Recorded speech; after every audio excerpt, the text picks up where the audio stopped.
Hey guys, this is going to be a quick video showing you a new Adobe Premiere Pro preset pack that I'm releasing to you guys all for free, as always. This one's called Fake Camera Movements, and it's pretty awesome because it'll allow you to manipulate the rotation, the scale, and slide in any direction in post. Now I'm going to show you how to actually use this pack, but first things first, navigate to the link in the description below. Read this thing right here that says use coupon code 100 off for 100% off the listed price.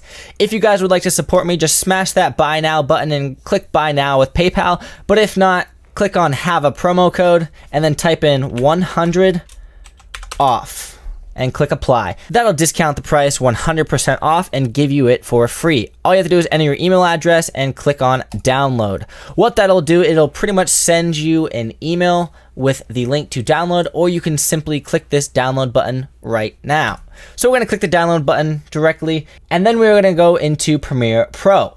Now that we're in Premiere Pro, we're going to navigate to wherever we downloaded that file at, right click on the file and click extract all. It might be different on a Mac, but simply extract that file, and now we have this preset pack right here.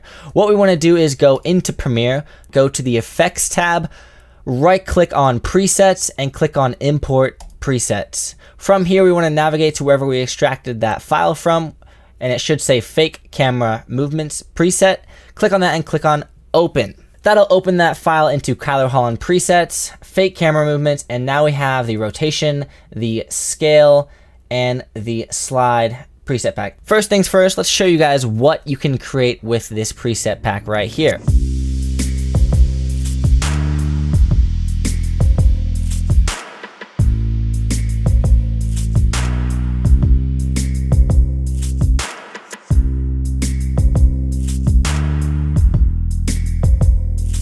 Basically, you'll be able to take ordinary shots like this one right here and drag on something like an upper left to lower right to make that shot a little bit more dynamic. Now, whenever you are using any of these effects, for example, some of them will crop in quite a bit. So make sure you're using a high resolution video file or just in general shoot in 4K. Now, all of these presets are completely modular and very, very different.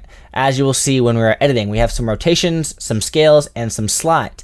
But right now I'm gonna minimize all of these things and slowly start to explain what we're working with. Under Holland presets, you will see a Fake Camera Movements folder. If you open up that folder, we have a rotation folder, a scale folder, and a slide folder. Let's open up the rotation folder just to get a feel for what this preset pack can do.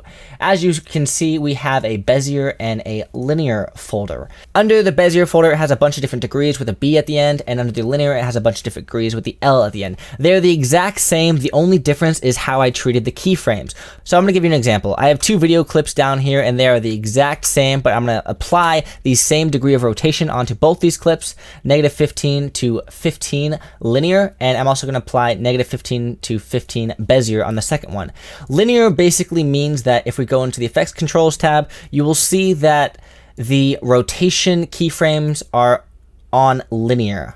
And then under the Bezier one, you will see that they are under Bezier. It pretty much means that linear is a continuous rotation, as in it starts and stops at the same speed.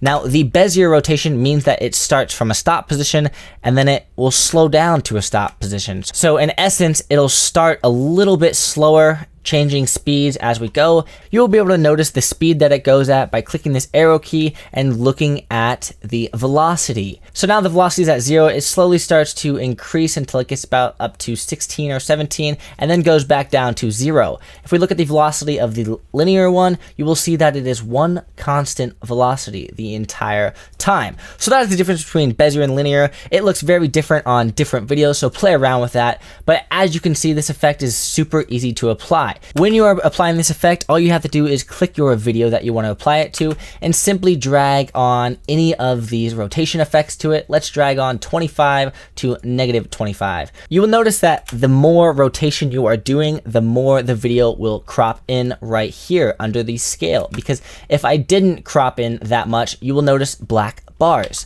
So each one of these effects are completely modular and you can edit anything about them. But if you want to apply a different one, simply delete the effect that's on there and drag in another one. Like let's drag -5 to 5 linear. You will see that it is one constant speed and it is smooth as can be. It also goes both ways. So if I did the 25 to -25, notice how I'm turning counterclockwise. I can do the same thing with -25 to 25 to turn clockwise as well. So you guys can play around with that. So let's minimize rotation and move on to scale. As you can see with scale, I have the same linear and Bezier. Let's play around with the Bezier ones this time. And let's start from 150% to 100%. This will pretty much mean that under the effects tab, it starts at 150% and then goes down to 100%. If we play this from the beginning, you will see that I am zoomed in, and eventually it'll build up speed since I'm using the Bezier one and start to zoom out, and then it'll slow down again. And now this effect is more evident when you are using shorter clips. So let's drag on the 100 to 125 right here, Bezier. And it looks like this. It zooms in nice and quick, just like that. But say I wanted something to be more smooth, so let's drag in 100 to 110 linear, and that'll be one constant speed slowly zooming in. So that's pretty much the scale ones. Let's minimize that and move on to the slide, because this one's pretty fun. So now we have a Bezier and a linear as well. For the slides, I'm just going to use the linear because it gets pretty complicated.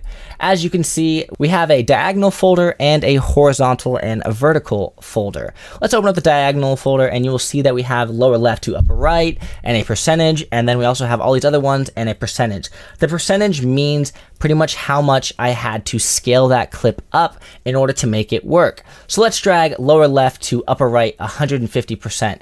You'll notice that in the effects tab, the scale is 150%, and we're starting down at the left portion of the screen. By the end, we are going up to the right portion of the screen, and that looks something like this. Awesome. As you can see, this will take your ordinary shots and make them that much more dynamic, and you guys can pretty much incorporate any of these effects with each other and overlaying a bunch of them as well. So that was the lower left to upper right 150%. Let's do an upper left to lower right 150% to see what that one looks like. Starting upper left goes down to the right, nice and good. So now let's open up the horizontal and vertical folder, and you'll see that we have a bottom to top, which pretty much starts from the bottom and zooms up. And everything is more evident when you use the 150% version because it zooms in even more. And we also have a slide left, which pretty much slides the clip to the left. And we have a slide right. We'll use that 150% one to zoom it in a little bit more, and you'll see that it slides to the right, nice and smooth. And last but not least, we have a top to the bottom one, 150%, just like so. Well, awesome, guys. This preset pack is super modular and very, very beefy, as in you can have so many different effects going on, whether you're doing Bezier or linear. But just keep in mind that whenever you are editing with a preset pack, all of my preset packs are modular. So if you go into the effects tab with an applied effect, you can customize these to your own liking.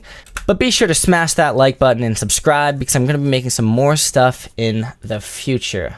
I'll see you next time.